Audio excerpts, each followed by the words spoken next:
Hello everybody, today I will be playing No Time, a Lost in Days sandbox game. No Time is essentially just Back to the Future, but you're Marty McFly and it's a different story. That's really about it, honestly. The mechanics are essentially, and it's actually a really good, an outstandingly cool and very, it's actually, okay. How do I explain this? Okay. If you don't find the thing I'm about to say cool, then I don't know what you'll find cool. Okay. So essentially, the DeLorean. I need to speak better. The DeLorean is a time machine, as you know, and you'd probably think, well, if I go back in time, will I see myself? And pretty much 90% of you, and pretty much anybody who's seen this game, or which probably is around all of you, because there's probably nobody watching this. I don't know. But pretty much, even if you do know what this game is, you probably haven't watched it that much. And if you don't know what this game is, 99% of you are going to say, no, well, you wouldn't see yourself. Well, if you do go back, you can see yourself. Yes. And if you get too close, some bad things will happen. But besides that, yeah. I have played this game before. I've actually played a lot of the game. But ignore that. So, let's just get into it. Now, note during when the narrator talks, if I do talk over him, it's probably sudden. Yes, there is a narrator. Alright? I'll see you guys in a bit.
Hello, and welcome to No Time, a Lost in Days sandbox experience. If you've got a minute, I'd like to take you through the basics of the game.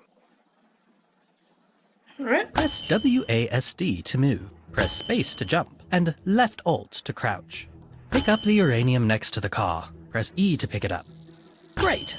Now put the uranium on top of the reactor chamber in the back of the car. Oh, and you can use the mouse wheel to hold your item farther or closer to you. Now open your notepad. If you are going to travel through time, make sure to come back to at least the same date, hour, and minute you left. Otherwise, the story will not progress. The quest tells you to travel to the year 2014. Now read the useful notes. They should be on the front of your car. After you've finished reading the notes, enter the vehicle by using the steering wheel. Guide. Step 1, insert uranium sample into the reaction chamber. Already did that. Step 2, get in the car. Alright. Guide. Step 3, check the reactor temperature. If it is above 300 Fahrenheit, activate the reactor coolant. Step 4, activate the reactor. Step 5, toggle the time conduction and enter the date into the timetable in that order.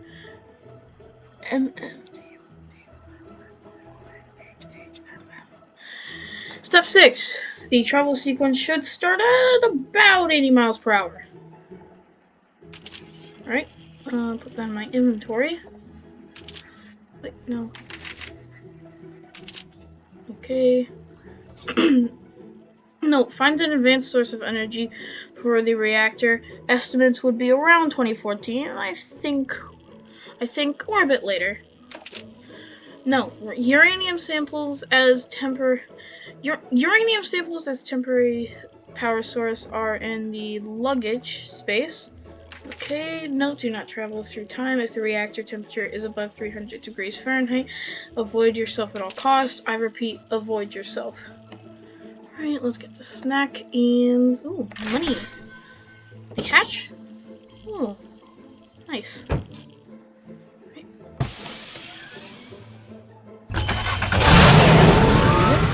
Activate the time conduction, enter the date on the timetable, activate the reactor, and check if it is charged to 100%. Oh, and you can save and load the game above. Alright. Oh, and if your reactor temperature is above 300 degrees Fahrenheit, cool it down first. Otherwise it will go nuclear. Oh, Okay. and you can look up the controls in the pause menu. Now, I have talked for long enough. Good luck, and have fun on your adventures in no time. The Lost in Days Sandbox experience. Alright, so I'm gonna read a little bit of this. I had to escape with the time machine. Who knows what the people behind this would have done with it. I hope Edward made it out safe. Anyway, I should get far away, maybe in time. I always wanted to visit the distant future of 2014. No, I will narrate the voices in my own little way, so if you think I should do it in a certain way, just comment it. Anybody watching? Let's save the game. No, obviously the heat is fine. Activate the reactor. We'll leave that for later. Time conduction. This is a bit weird putting it in, but I'm just gonna... okay, so you don't put like April, no, you type it out numbers wise. So April is 04, I'll put 04.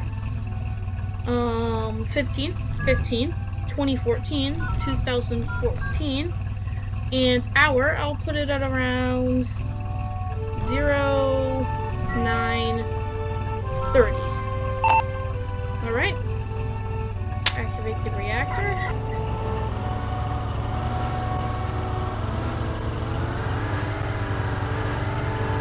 So, I think there's a little start line here. You can go in third person, by the way. Alright, let's go.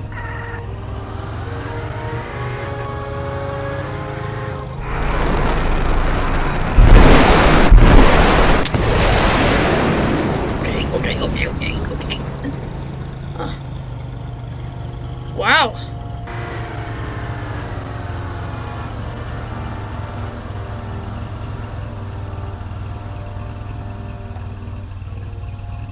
Right. Reactor cooling.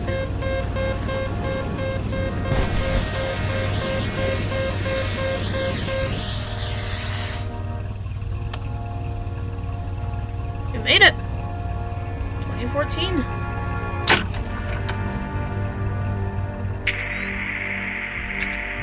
The future. I wonder what new inventions I will find here. Maybe I can find some familiar faces somewhere around. I should take a look at the town square. I remember Edward saying he wanted to open an adventure shop somewhere around there, I'm guessing. There's a few typos, so I'll make it on my own. Oh wow. Recycle station. Uranium batteries. Well, we have one of those.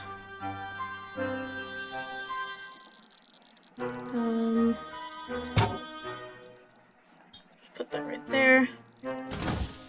Ooh, fusion reactor. 1984.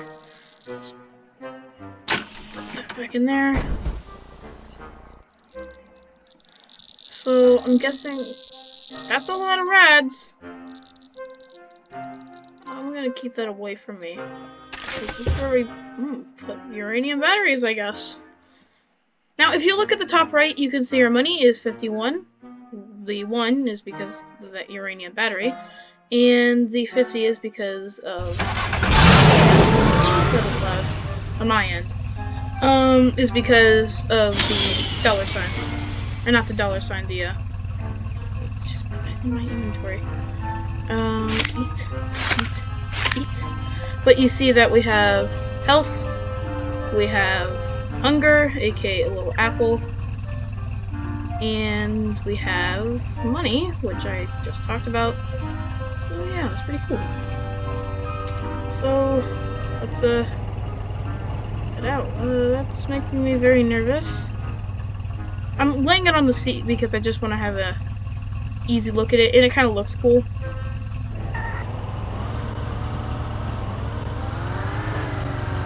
Town Square, I think it's over here.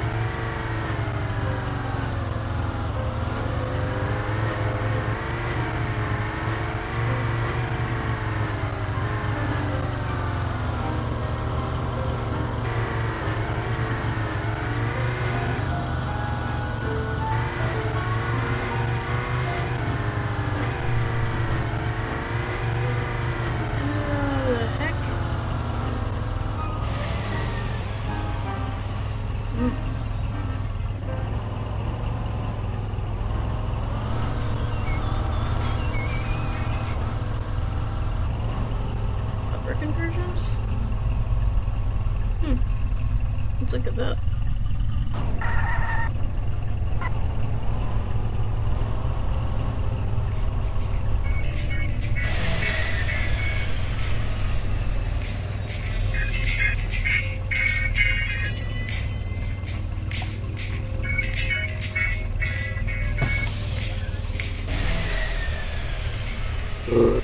Bill the second mechanic? What happened to the first Bill? Okay. I can't get anything.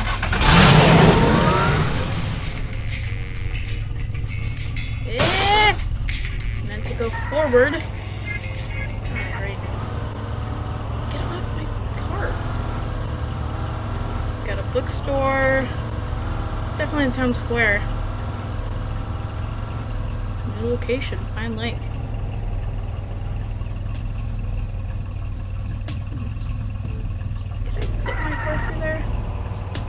It would be a tight squeeze. Okay. It's maybe almost too tight. It's almost too tight, but it's good enough. I think it used to be a little bit bigger. You may have wanted to discourage people from going in it.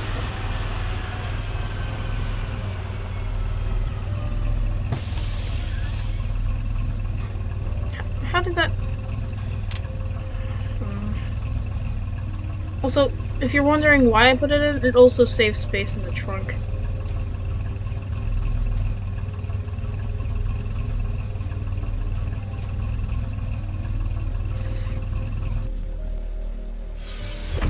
I'll look around a bit. There's trash in these, by the way. You can eat it. It's gross, but it does work. What am I looking for again? Edward. Their author's laboratory. Is that right? Your author.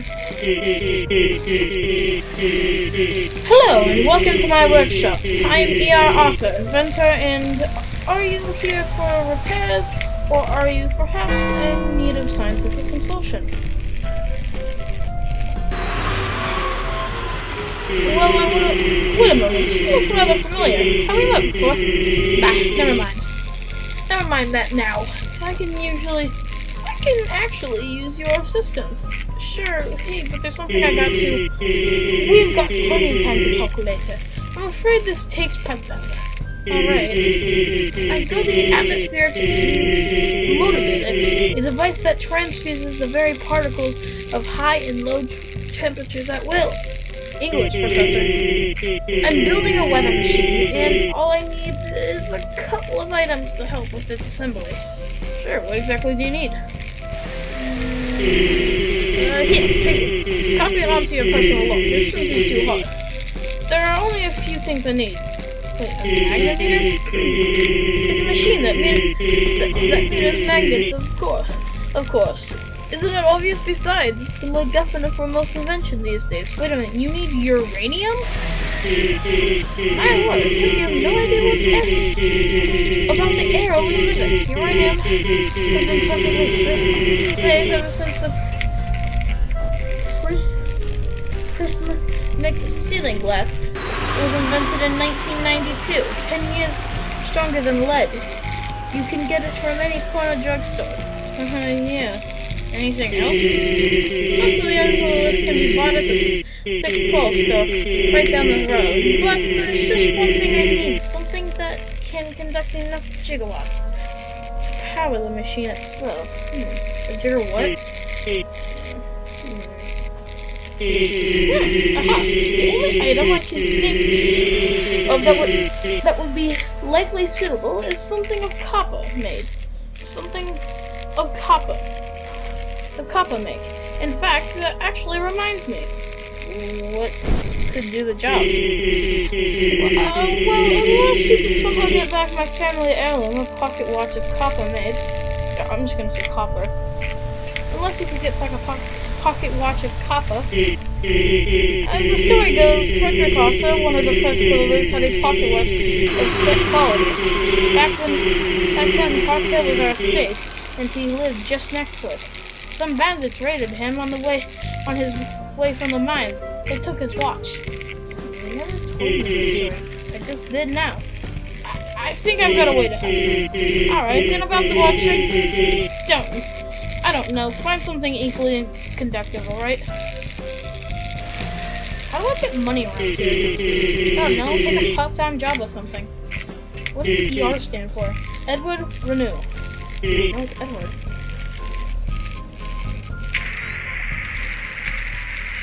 I found Edward, well, he wants to be called Arthur now. He did not recognize me yet, but at least he seems alright. I may tell him later. Anyway, I could help him out while being here. The magnetometer from the 612, uranium from the 612, his heirloom clock is from 1795. Yeah, Arthur wants me to find the specific items for his newest invention. I wonder why he is so specific about the clock. In any case, I can simply time travel back to the Bill Brass clock, which his family lost in 1795. Jeez. They lived under the Park Hill. Anyway, I don't know where to buy a brass clock around here. Why are you staring at me? Go away. Jeez Louise! The heck's going on? It's a freak accident! Wow! That was surprisingly elegant until you crashed. When I played the game before, essentially, if there was somebody flying I've never seen that before, but I didn't expect him to actually go down and, land. And he's probably glitched out. They would normally be driving. He would stop, it would actually work, but I think something happened because he flew in right in front of him. I think that's enough for today. I know I didn't play too much, I didn't really show much, but there's gonna be an episode out in, not even, a few, probably in, an hour, max. But, bye guys, and, have a good day.